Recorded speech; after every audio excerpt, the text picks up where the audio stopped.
Capítulo 10. A batalha de todas as gerações. Toda geração nasce no campo de batalha. Não escolhemos o conflito. Ele já nos aguarda desde o Éden. Há uma guerra silenciosa e constante entre duas linhagens espirituais, a descendência da serpente e a da mulher.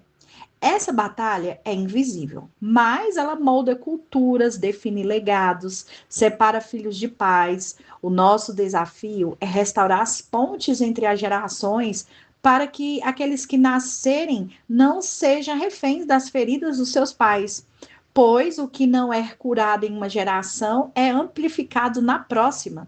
Dores não tratadas se transformam em grilhões e fortalezas emocionais. Um pai ferido transforma insegurança, crítica e rigidez. Precisamos de uma geração de pais que não transmitam seus fracassos para os seus filhos, filhos que não foram feitos para sangrar as guerras mal resolvidas dos seus pais. O céu está buscando homens e mulheres que rompam ciclos, cura feridas e plantem um legado eterno. O reino não se estabelece com conquistas momentâneas, mas com gerações reconciliadas. A Bíblia não começa com uma guerra entre povos, mas uma guerra entre sementes. Deus profere a sentença contra a serpente em Gênesis 3,15. Porém, inimizade entre ti e a mulher, entre a tua semente e a semente da mulher. Deus anuncia a batalha entre duas sementes, da semente da mulher. Essa profecia não é apenas messiânica, ela define um conflito perpétuo. Cada geração encarna esse duelo. Luz contra as trevas, verdade contra engano, herança contra ruptura. Desde então, toda a história bíblica é o desdobramento desse conflito, a descendência da mulher contra a descendência da serpente. E esse conflito atingiu seu clímax espiritual em Apocalipse 12.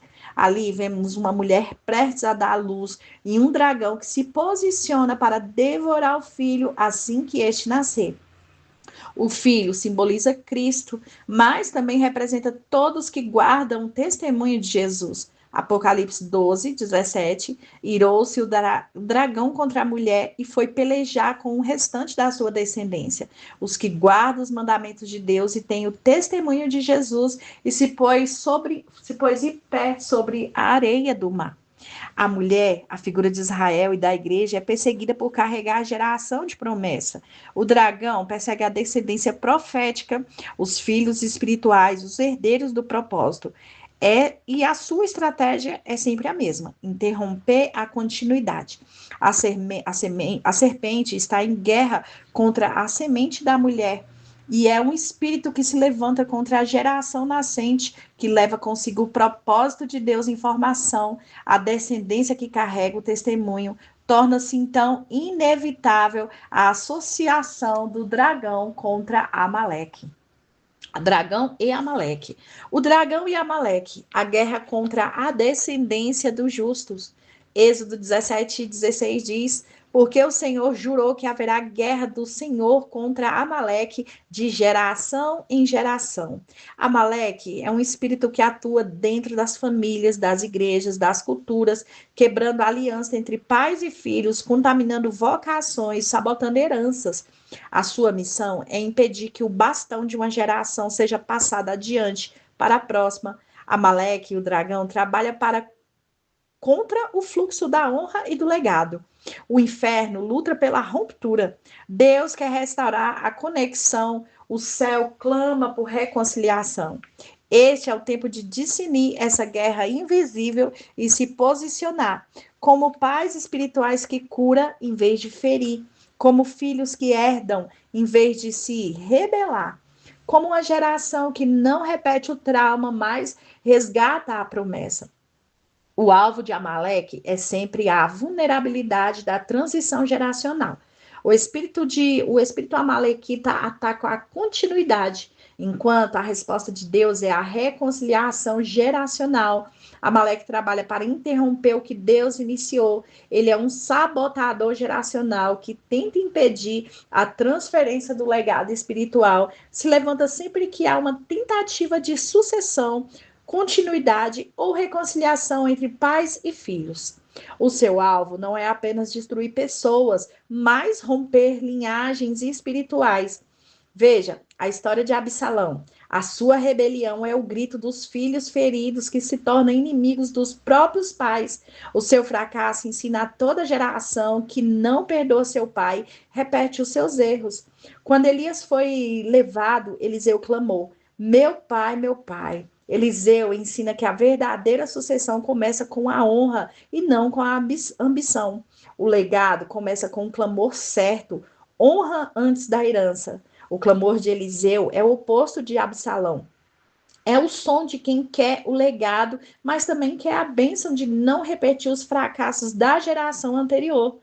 Toda geração é chamada a vencer as guerras que os pais não conseguiram concluir. A crise de hoje, que há sucessores sem essência e pais que não confiam nos seus filhos, mentorear é mais do que ensinar, é transferir o caráter, o espírito e a visão. Mas onde há pais espirituais surgem, onde não há pais espirituais surgem órfãos inseguros, vulneráveis a faças e à paternidade. Essa orfandade é o maior terreno para o avanço de Amaleque. O diabo quer ser pai de todos os filhos que foram feridos na paternidade. A Bíblia é marcada por duplas em conflito, como Caim e Abel, Ismael e Isaque, Esaú e Jacó, Absalão e Davi. Cada história nos revela como a falta de reconciliação abre portas para o ódio, para o ciúme e a violência. O ciclo precisa ser exposto e interrompido. A história muda quando alguém decide que um ciclo de erros termina em si mesmo, na sua própria geração, e quando Gideão decidiu começar o avivamento nacional destruindo o altar de Baal dentro da sua própria casa. A história será mudada por essa gente que honra o passado, cura as feridas e constrói novas pontes para os que estão chegando. Esses serão apenas filhos, não serão apenas filhos, serão pai de multidão, serão herdeiros do céu, carregando o manto, a espada, para vencer e estabelecer o reino. Quando o elo entre pais e filhos é curado, o ciclo de sabotagem é interrompido e o legado volta a fluir. Em Malaquias, nós vamos à profecia de que o fim da maldição está na cura do vínculo familiar. Malaquias 4:6 diz: Ele converterá o coração dos pais aos filhos e o coração dos filhos aos pais, para que não fira a terra com maldição. Há tantos exemplos disso. Jacó carregava marcas profundas de rejeição, conflito, manipulação. Ele, assim como Absalão e Isaac, aprendeu a mentir sob pressão. Ele teve favoritismos e falhas graves com seus filhos. Mas nós vemos em José o surgimento de um filho que não repete o padrão do pai. Ele redime José, perdoa seus irmãos, honra o legado de Jacó e reconcilia-se com a sua família. Mesmo tendo sido traído, ele reconecta gerações. A história de Timóteo é realmente incrível. Paulo fala a Timóteo sobre o legado de fé que ele herdou da sua avó e da sua mãe. Lá em 2 Timóteo 1,5 diz: trazendo à memória a fé não fingida que há em ti, a qual habitou primeiro em tua avó Lloyd e em tua mãe Eunice. Eu estou certo que também habita em ti. Timóteo pegou algo que veio de uma geração anterior à sua. O seu desafio era transmitir o que recebeu. E em 2 Timóteo 2,2 diz: E o que de minha parte ouviste através de muitos testemunhos. Isso mesmo, transmite a homens fiéis e também idôneos para instruir aos outros. O nome disso é legado. Legado vem do latim legatus, que significa designar, nomear, enviar como representante e também deixar por testamento. Em português, ganhou o significado de algo transmitido de uma geração para outra, um bem material, um valor, uma missão ou uma responsabilidade. Legado carrega a ideia de comissionamento, transferência, herança, memória e missão. Na Bíblia, legado não é apenas herança material, mas valores de fé, promessa, propósito e destino deixados para a próxima geração. Legado é aquilo que você constrói e transmite com a sua vida. Paulo encontrou em Timóteo um filho legítimo na fé, não apenas o ensinou, mas transferiu a identidade, a confiança e também a unção. 1 Timóteo 1,2 diz: A Timóteo, meu verdadeiro filho na fé. Paulo sabia que o ministério não terminava com uma geração. Timóteo foi fruto de sua sucessão espiritual sem rupturas, porque onde há pais espirituais firmes, surgem filhos saudáveis. Os justos têm um testamento espiritual com promessas que deixam para os seus filhos. Veja o legado profético de Abel. Pela fé, Abel ofereceu a Deus mais excelente sacrifício e por ele, mesmo depois de morto, ainda fala. Os mortos que deixaram esta vida ainda falam. O seu legado é o que você fala depois de morrer. Herança é o que você deixa para alguém. Legado é o que você deixa em alguém. O que cada um de nós vai decidir é o que a nossa vida vai falar depois que não estivermos mais aqui. O que dirão sobre nós e qual a diferença que fizemos nesse mundo? Porque o que no ventre gera filhos, mais legado gera linhagens. Sobre o túmulo, sobre a eternidade. Por fim, o que será escrito no seu epitáfio? Um epitáfio é um texto que reflete a vida, a personalidade ou os sentimentos de uma pessoa.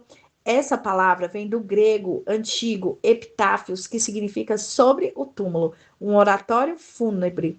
É a mensagem final, a última impressão que se deixa após a morte. Aqui jaz um homem que viveu com grande sacrifício, amou a vida e a liberdade, como por exemplo. Sua memória viverá para sempre em nossos corações. A sua última frase será fruto do legado que decidiu plantar hoje. E é preciso decidir viver para um legado, fazer o compromisso de não viver apenas para ser lembrado, mas para ser multiplicado hoje. É tempo de plantar. O que será lembrado nas próximas gerações?